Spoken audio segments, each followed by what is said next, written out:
test for man.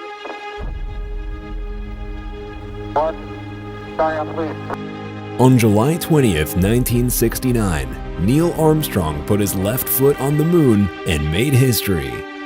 Or did he? That's where it all began, from the very first little step. The never-ending debate whether this was a hoax or it was truly a man strolling on the moon for the first time in the history of mankind. Many questions arose, but one recent question really outshone the others, since observant internet users noticed that some facts don't match up. But if there's a question, there's an answer. So, before we take off on this interstellar journey, subscribe to our channel and hit that bell button so you don't miss any of our upcoming videos. Everything started from the first step, literally. As Neil Armstrong stepped his left foot onto the surface of the moon, the trouble began. It was the first footprint, or the first proof that everything was a hoax.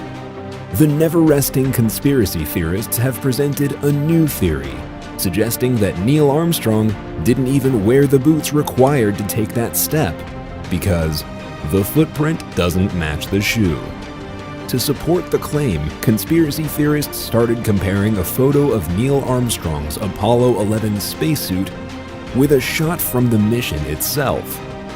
While Neil Armstrong and the other crew members did wear the Apollo Skylab A7L suit, they had more gear, namely overshoes with treaded soles. And according to NASA, the footprint in the photograph isn't even Armstrong's. It belongs to Buzz Aldrin. The overshoes provided extra protection from rips, tears, and dust for the basic spacesuits. They left distinctive footprints that can be seen in numerous other images from the mission. NASA said that the first footprints on the moon will be there for 1,000,000 years. There is no wind to blow them away. The next question we need to address is why the overshoes aren't at a museum, like the rest of Armstrong's gear. The reality is that the Apollo 11 crew left behind about 100 items on the moon as a weight-saving measure.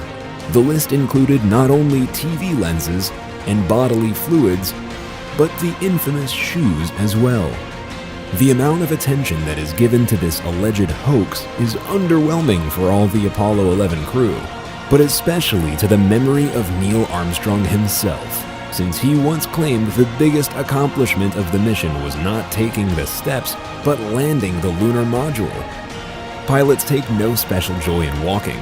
Pilots like flying, he said. Pilots generally take pride in a good landing, not in getting out of the vehicle. That's it. One more attempt to belittle humanity's greatest achievement debunked. Or is it?